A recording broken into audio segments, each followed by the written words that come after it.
curious about how the Indian state really works, its levers of power, tech ambitions, and geopolitical maneuvers, explored it all through one of three specializations in our 12-week graduate certificate in public policy. Applications close August 24th. Welcome to All Things Policy, a daily podcast by the Takshashila Institution.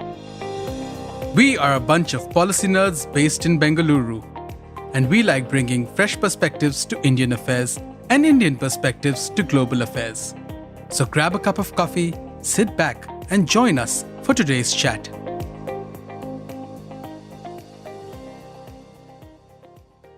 Welcome to a new episode of All Things Policy. I'm Aishwaria Sonavane, research analyst for Pakistan Studies at the Takshashila Institution. Today we have Shyam Bhatia with us, a veteran foreign correspondent and author whose career has taken him from war zones to inner circles of global power.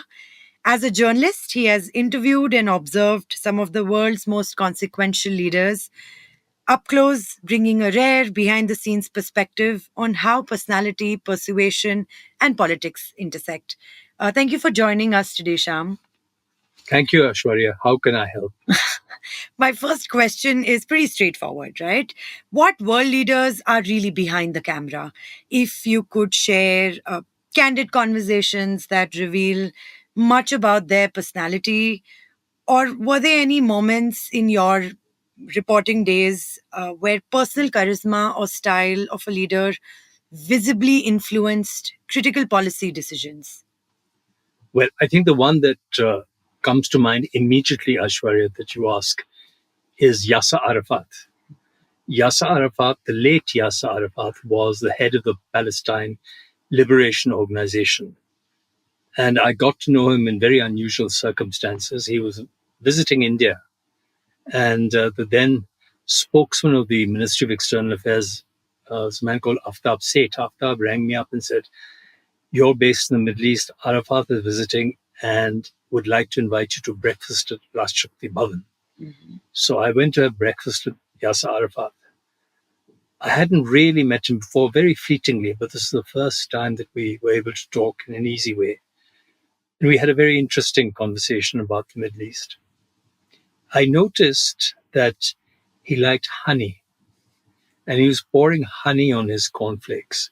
We finished the chat, and I went home. He went off back to Tunis, where he was then based. And then in due course, I got a call in Jerusalem inviting me to visit Arafat in Tunis. So I went to see him. I remembered his passion for honey. So I went via Cairo, I think, from the Indian ambassador in Cairo. I borrowed a tub of honey and took it with me. And when I arrived there, Arafat smiled and said, "Oh, so you remembered." And from then sprang an association that deepened into quite a warm personal relationship over 10 years. So much so that Arafat was prepared to confide in me things that he hadn't told other people. So let me give you one example. I was leaving Jerusalem for good in 1997. The peace talks were on between Yasser Arafat and the Israeli Prime Minister Yitzhak Rabin. Mm-hmm. So maybe it was 96, I'm not sure, because Rabin was killed around that time. But before Rabin was killed, I'd gone to see Arafat. And I said to him, "Tell me, how close are you or were you to signing a peace deal with the Israelis?" And he said, "Everything has been decided. We will have a portion of Jerusalem as our capital. We'll have Gaza, we'll have the West Bank as part of the Palestinian state. But there is one sticking point." And what he told me was something that I think has never since been revealed and was not widely known at the time. He said the sticking point is that we in the Palestinian movement insist on the right to return. In other words, that those Palestinians who were forced to leave their homeland in 1948 should be free to reclaim their lost homes that they were forced to abandon when the Israeli state was created. And he said, we won't give up on that point. And the Israelis say, that's not acceptable. I said to Arafat, why is there this refusal of the Israelis to accept the Palestinian right of return? And he said, because they fear that the Palestinians living in exile will all suddenly descend on Israel with the house keys that they have preserved all these years and demand all their property back, and that will be the end of the state of Israel. Mm-hmm. I said, so what do you tell the Israelis? He said, I've told them, don't be silly. Many Palestinians are happily settled abroad. All we want is this principle to be accepted. And the Israelis, he told him, that's not a risk we're prepared to take. Interesting. And you also mentioned this. I got a chance to skim through your book, Bullets and Bylines from the Front Lines of Kabul, Delhi, Damascus, and Beyond. And you mentioned this, how you won Arafat's trust with a jar of honey. Do you have more such encounters with other world leaders where this personal interaction, which is quite disarming, has worked in your reporting days? There are one or two. I think another one that's, again, sort of accident is Benazir Bhutto, who was twice Prime Minister of Pakistan. So Benazir and I were students at Oxford together, and we became friendly in unusual circumstances because I was leading demonstrations against her father, Zulfikar Ali Bhutto, being given an honorary degree in Oxford. Yeah. And she was very angry. She came to my room at Wadham College in Oxford, and I think she wanted to slap me because she loved her father very much and felt he deserved an honorary degree. And we had a bit of an argument, as you can imagine, a shouting match. But she was also a very gracious woman. Yeah. And to her eternal credit, I think I still have the note somewhere in my cupboards. She wrote to me saying, I'm very sorry I lost my temper. I shouldn't have done. Will you forgive me and come to a party I'm throwing? So I went to her college, on a nearby college, and she was having a joint evening sort of party with someone else. And she looked up to me, she said, have you forgiven me? Well, I mean, how could I say no? But it kind of broke the ice. And Right. we remained friends for the next 30 years. Mm-hmm. When she was in exile in Dubai, In Dubai. Yeah. she invited me to come and interview her, and I said I would. Different reasons for the interview, I won't go into those details. But in the course of a 4-hour-long heart-to-heart, no-holds-barred interview, she revealed to me how she, as Prime Minister, had flown to North Korea with the details of uranium enrichment technology, which she handed over to North Koreans in return for them giving Pakistan the No-Dong missile. Mm-hmm. And I remember saying to her, but a missile is a huge thing. How did you carry that back to Pakistan? And she said, well, I was the Prime Minister of Pakistan. We strapped the missile under the wing of my official aircraft and we carried it back. And that was a good transactional exchange, one for one, that she had with the North Koreans. So there you have the personal element, Aishwaria, of a reporter getting to know a political leader on more than just pro forma terms, either through luck or accident or a combination of both. Trust. Yeah, and that yields results even though you don't anticipate it. None of this is planned. These are spontaneous events that happen because let's not forget that politicians are also human beings. Right. They also respond to human instincts. Mm-hmm. They're not automatons who are programmed to speak in a particular way, even though it might like to be. And reporters like myself, I'm not the only one, who do manage to get beyond the official secrecy or the official walls, can sometimes find themselves in extraordinary positions where they managed to get information that is denied to other members of the public. If I'm not wrong, Imran Khan, who was the former Prime Minister of Pakistan before Shehbaz Sharif, he was also in Oxford during the same time, right? That's right. Did you get a chance to interact with him? What was Imran Khan like? I'm assuming back then he obviously did not have political ambitions. He was a charismatic personality and was playing cricket. He was a first-class cricketer. He was. He was very outstanding, one of the best cricketers that Oxford has ever produced. Academically, he was... Oh, did you say the best cricketer Oxford has produced or Pakistan has produced? Probably both. Probably both, yeah. But academically, he was a dud. He barely managed to pass his exams. I think he was helped by one of his tutors.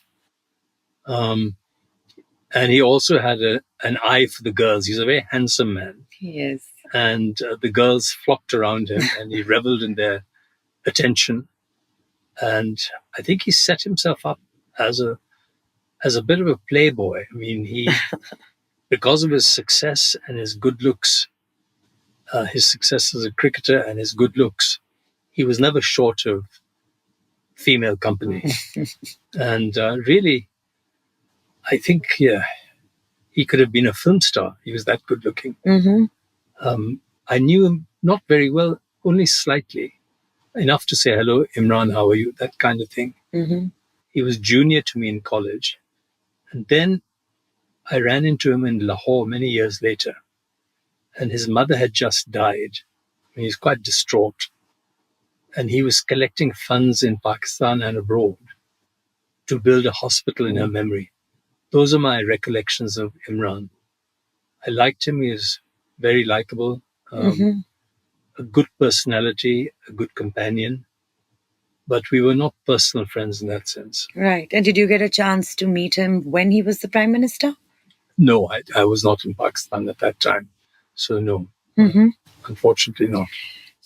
Reflecting on your observations, what are some of the misconceptions that the public holds about the nature of power and leadership of these world leaders?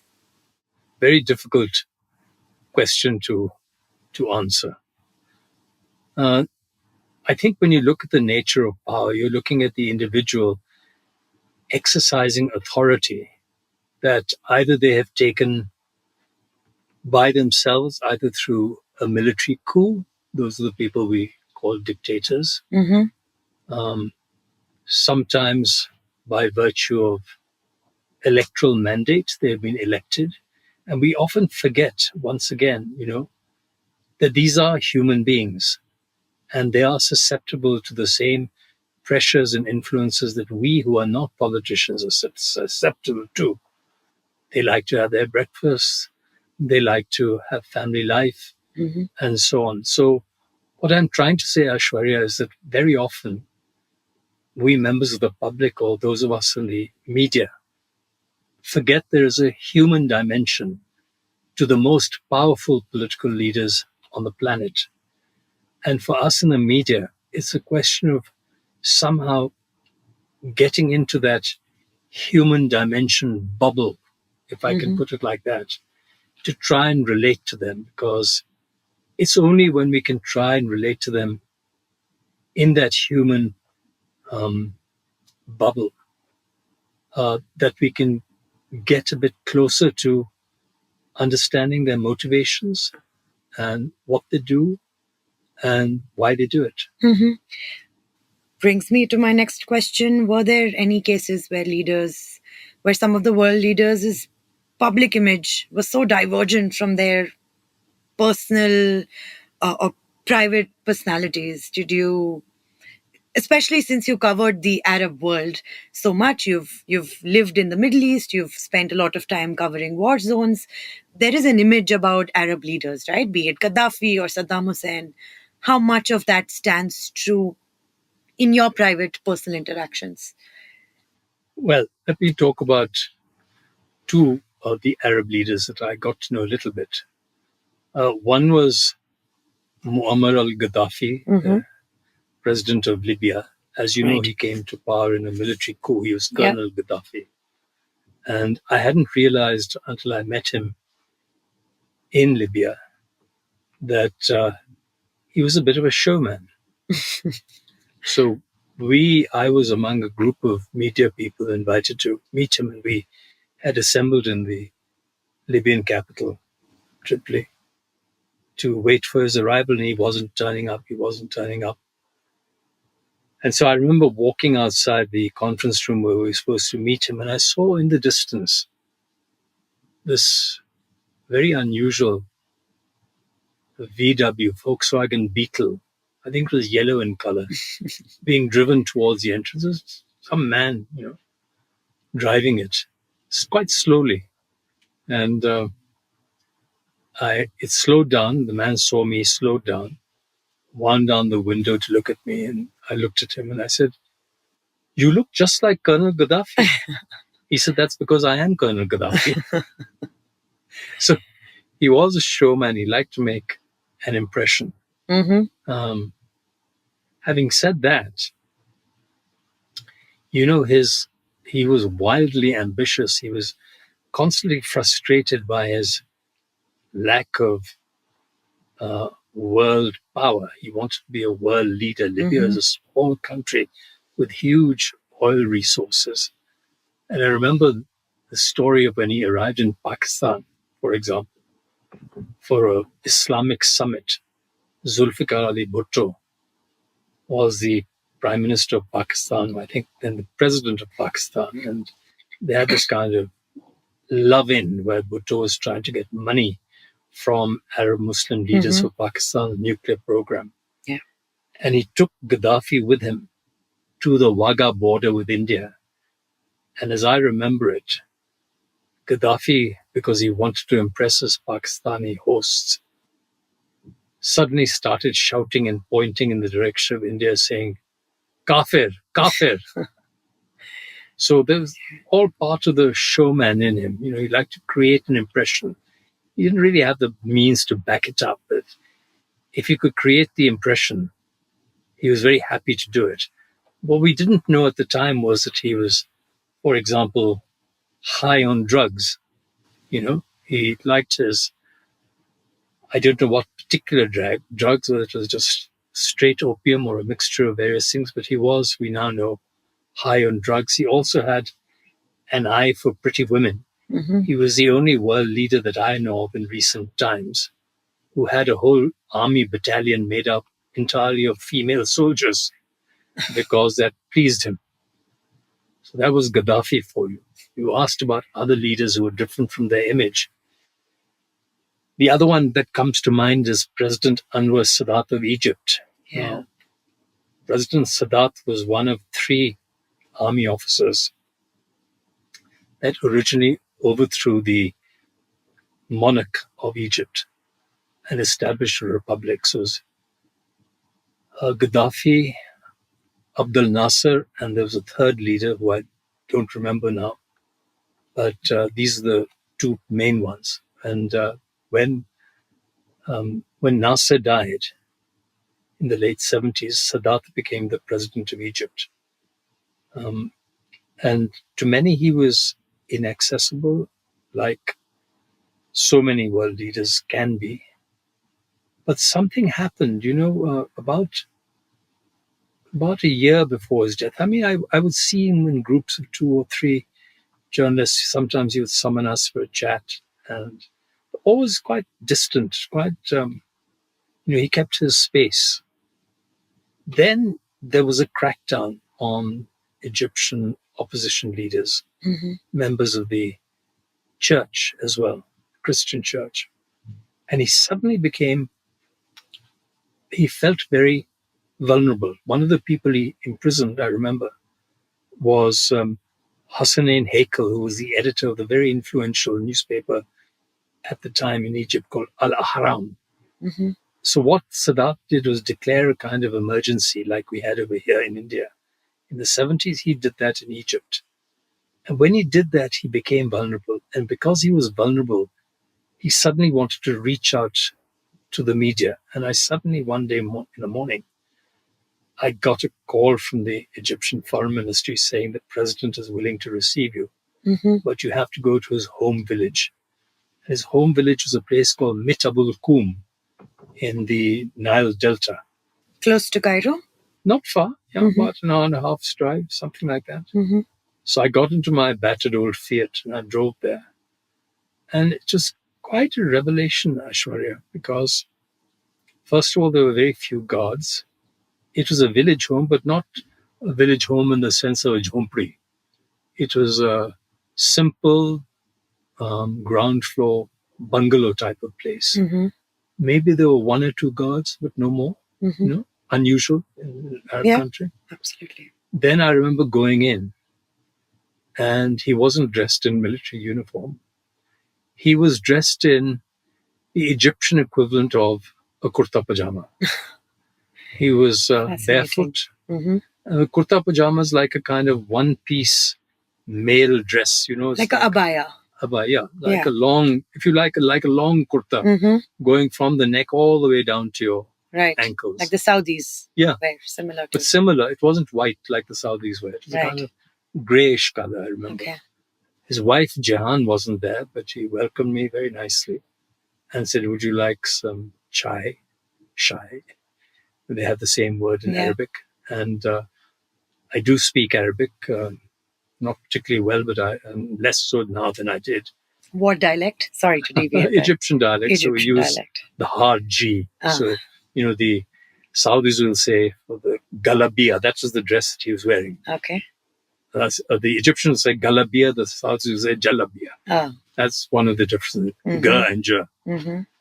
And so we sat down in his sitting room, face to face, just chairs next to each other, and we just chatted, it's an informal chat. But the contrast between this, elderly gentleman wearing his jalabia, barefooted, and the ex-army colonel in his full field uniform, or his suit, when he was at official functions, was so different. The contrast was shockingly different. I mean, very pleasant, but the contrast couldn't have been great. And I have to tell you one more story now that you're prodding me for my memories. When the Shah of Iran was alive, 99% of us in the world media, maybe 100% of us, longed for an interview with the Shah of Iran. It's not just because Iran was a very wealthy country, but Iran with its culture. Absolutely. Food, its poetry. Oh, everything. Fascinating. Its desire for military strength. Right. Remember the Shah wanted to become a nuclear power. And at one stage he had plans to build 6 nuclear reactors, and everyone knew that. Right. Just for our listeners, Shah Reza Pahlavi was the president of Iran before Iranian Revolution in 1979. That's right. So he was the Shah, not president. He was the king of Iran. The king of Iran. But very few of us ever had that chance to see him. I mean, he liked American journalists from publications like Time and Newsweek. And I remember there was a very famous American correspondent, Barbara Walters.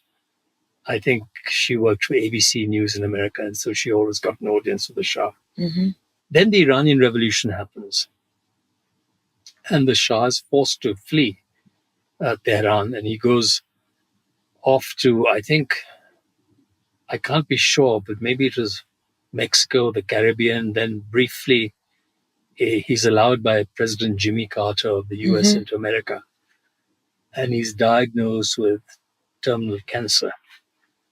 And then Jimmy Carter gets very sensitive about hosting someone like the Shah, who had been an ally, by the way, of America. Yeah. And asks him to leave. And who is going to give him sanctuary? In the end, it turns out to be Sadat in Egypt. Sadat says, well, no one else wants you, but you have been a friend to Egypt, so come here and spend your last days in Cairo. So the Shah of Iran and his family arrived in Cairo. And we all knew that he was being looked after at a military hospital. It's called the Mahdi Military Hospital in Cairo. And I remember there was a French journalist from Agence France Presse. We were great friends. We used to play tennis together. And we were talking about the Shah. And he said, do you want to come and meet the Shah? So I said, yeah, I didn't realize that was possible. Military guards, there must be security around. Yeah. He said, no, I can take you. So we jumped in his car and we went to the Mahdi military hospital. Mm-hmm. Both of us spoke Arabic, so that helped. Yeah. And I still remember to this day, we went up to the first floor. I think the guard told us the Shah is on the first floor. I went up the first floor and we looked around. We found the room where he was. His family wasn't there. There were no guards. He was lying unconscious on the bed. And I remember to this day a cockroach crawling across his face. 2 days later, he was dead. Wow, that's a journey that he's had from everything that Iran went through to.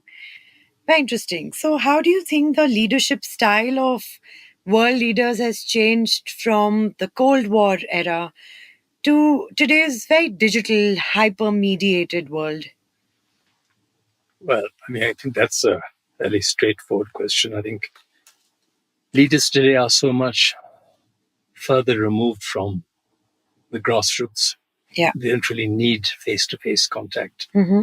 And there's so much more manipulation because of modern media Mm-hmm. about how they project themselves and what they say or what they do. I'm sure you know, Aishwaria, with your superior technological knowledge, that anyone can be made to say anything at any time. Images can be changed, voices can be changed, messages can be altered.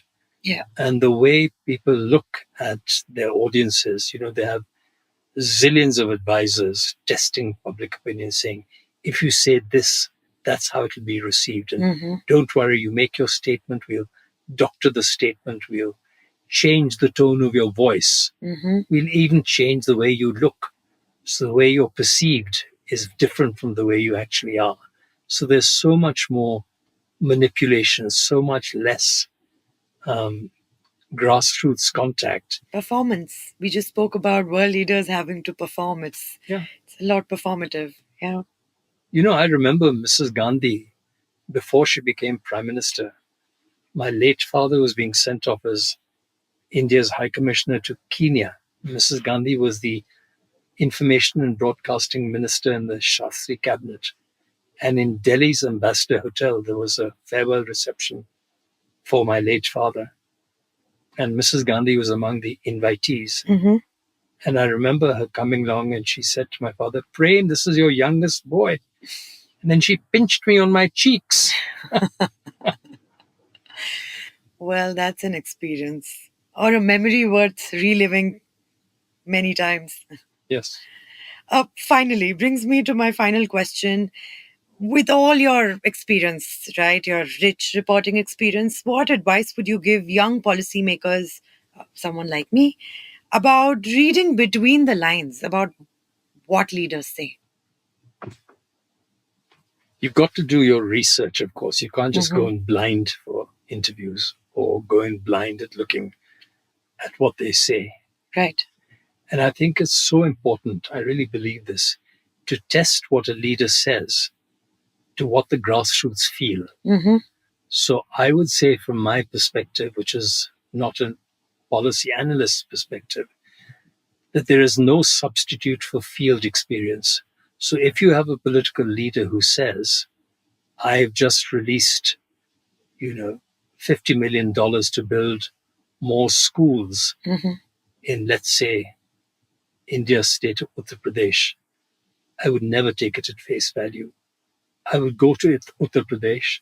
I would spend 5 days there going from district to district to say, are there government funds flowing into your areas? Has Right. construction begun? And then when I had that information, if that corresponded with what the political leader was saying, I might try and get an audience for that political leader, or I would challenge them and say, Mm-hmm. sorry, this is not true because I had had the field experience. I can tell you with my own eyes that what you say is true or not true. Well, spoke like a true journalist.